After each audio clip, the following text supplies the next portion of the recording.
So, kind greetings, dear teacher, dear community, dear friends.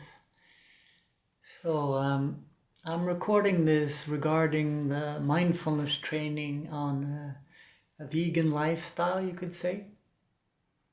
Maybe first I'll introduce myself. These days I'm called Jem Fredham. Fredham meaning peace, harbor.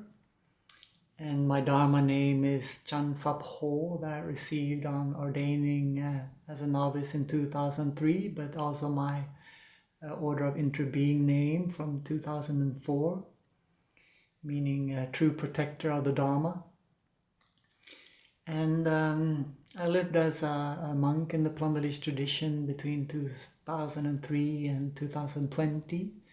Most of that period, a 14-year span in Deer Park Monastery in Southern California, where I practiced both as a Dharma teacher and acting abbot for many years. And so on receiving the Dharma Lamp transmission from Thai in 2010, it was like a spark new energy and new potential within me.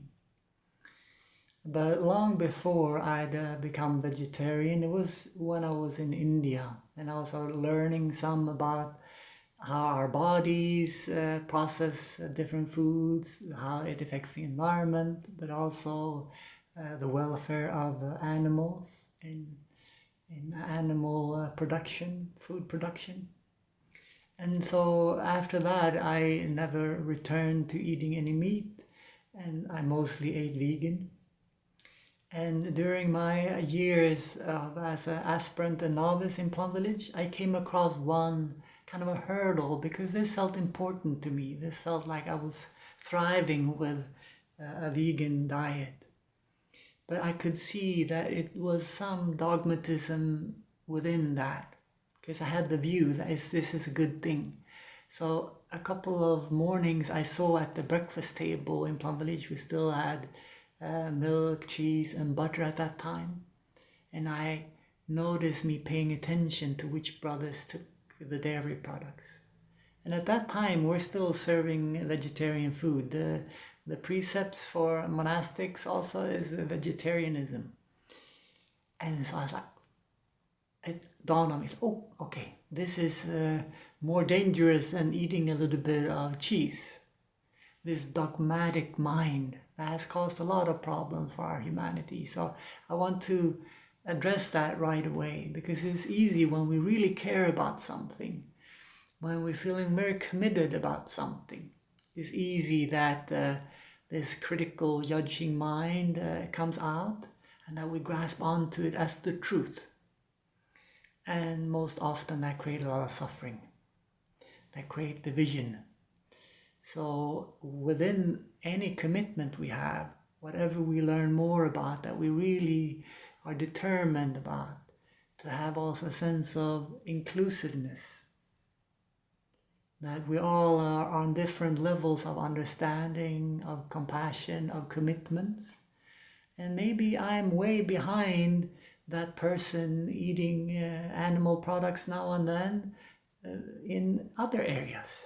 Right? In my speech, in my communication, nourishing relationships in my life, for example. So that we don't put all our eggs in one basket, if you will, but like we see that we can practice in so many ways to nourish our understanding and compassion. And we cannot be perfect.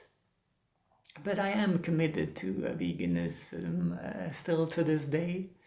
And at home and where I go, we eat vegan food. I try not to buy anything that has any leather in it and so on. And not looking so carefully all the time everywhere to like trace all. It takes also a lot of time and energy. When there was a span of years where I wanted to be 100%, and in the community there's like different offerings, different things being served, and different like treats being offered with different long list of ingredients. And so I see like it was become tedious, and I become like this, also this rigidness within me was watered. So I just, okay, it's good enough, and maybe 99.5% maybe is good enough, right? So we have to find our own bearing there too, where we put our time, energy, and the resources of our attention and awareness.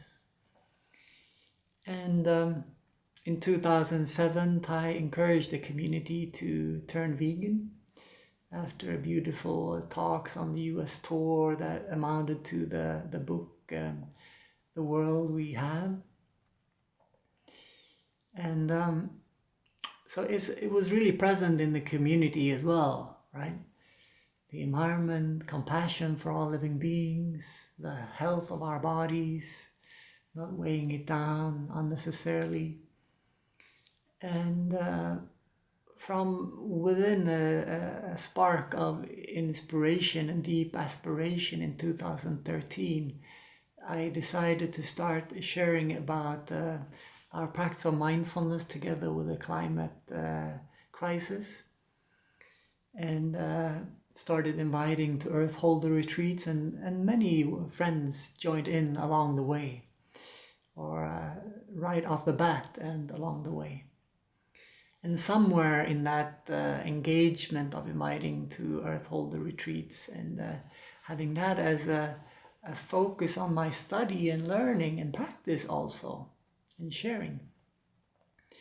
This mindfulness training came to me. It was transmitted to me. It was just like, baba, apparent. It just came out like that. And I think some documentaries also had part of it, opening my eyes to the use and the exploitation of animals in this modern world. And so I just want to read it and let it sink in. Maybe we have a sound of the bell before, so we come back to our breathing. Where am I? Returning, allowing the sound of the bell to guide me back to my true home, to compassion, to wisdom.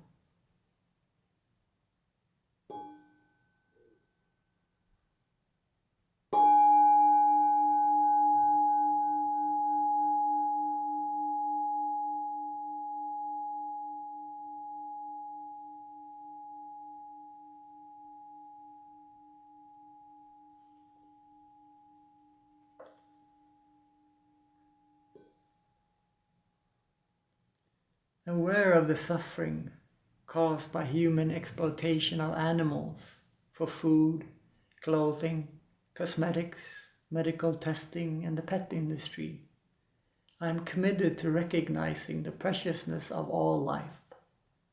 I will learn about the situation of animals, as well as establish relationships with wild and domesticated animals, in order to deepen my understanding of their happiness and suffering. I will continue to take steps to lessen my consumption of animal products and help others do the same in a joyful and loving way. I see my transition to a plant-based lifestyle as a necessary ingredient in a collective awakening and a comprehensive approach to mitigating catastrophic climate change. Cooking or serving a plant-based meal, I shall also remember the plant life that is being offered to sustain my life.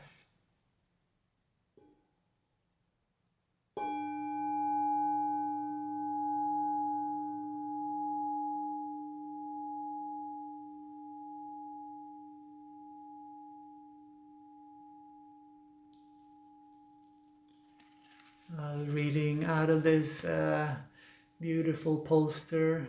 Laura designed it with help and support of others, printed early on in the Earth Holder community history. It's lovely to have a copy of this still. Yeah, and it was first, the mindfulness training was first printed in the Mindfulness Bell, and I think there was an article that I wrote together with that. I haven't looked at that in many years, so maybe you can find it. And so yeah, I just hope this has been of inspiration and useful for you on your path.